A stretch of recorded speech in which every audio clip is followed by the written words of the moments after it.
Mahkamah Syariah Aceh mengadakan diskusi hukum untuk wilayah 1 guna meningkatkan pengetahuan hukum bagi pegawai Mahkamah Syariah, khususnya pada bidang perlindungan hukum terhadap anak dan perempuan.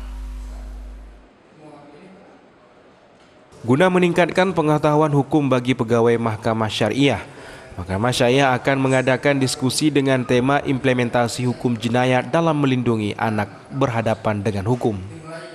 Acara digelar di salah satu hotel di Banda Aceh Kamis kemarin, yang dihadiri oleh Forkopimda serta Mahkamah Syariah Wilayah 1, meliputi Mahkamah Syariah Janto, Mahkamah Syariah Sabang, Mahkamah Syariah Sigli, dan Mahkamah Syariah Merdu.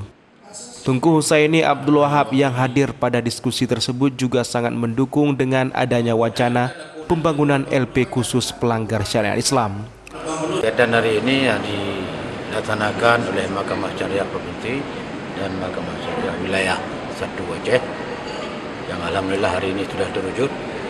Ya, mudah-mudahan dengan diskusi ini nanti ada satu titik temu mana yang baik untuk kita laksanakan, karena ini tujuan semuanya untuk menyelamatkan generasi penerus. Karena memang ini kewajiban kita semua untuk melaksanakan ini. Ya, karena juga jangan terlalu kelelayan daripada orang tua. Mungkin pemerintah sangat prihatin dengan keadaan sekarang, mengingat keadaan anak-anak yang lingkungannya luar biasa, yang kadang-kadang orang tua nggak sanggup lagi dengan dibuat acara ini.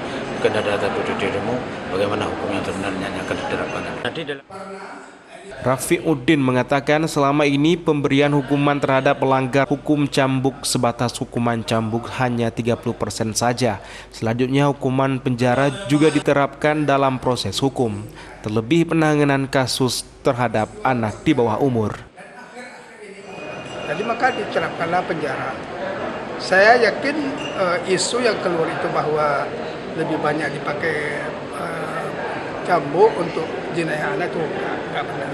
Itu boleh dilakukanlah penelitian nanti kan.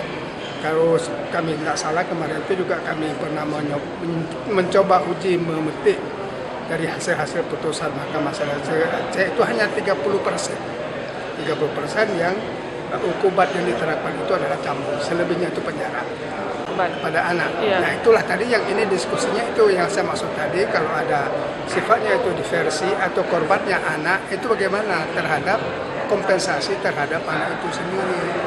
Sekarang dia sudah korban dalam bentuk fisiknya, korban lagi dalam bentuk jiwanya. Lebih lagi kita tidak punya fasilitas. Fasilitas itu kan dalam bentuk umpamanya kalau di mahkamah itu yang tidak ada sekarang itu ruang sidang jenayah anak itu nggak ada. Masukkan ke ruang sidang umum. Selain penerapan hukuman yang sesuai, wacana pembangunan lembaga pemasyarakatan atau LP khusus pelanggar syariat juga terus diupayakan. LP khusus pelanggar syariat Islam sangat dibutuhkan agar tidak berkumpulnya pelanggar syariat dengan pelaku pidana lainnya di LP yang umum seperti sekarang. LP khusus pelanggar syariat juga merupakan perintah kanun pemerintah daerah di Provinsi Aceh. Dari Banda Aceh, Topan Mustafa, iNews melaporkan.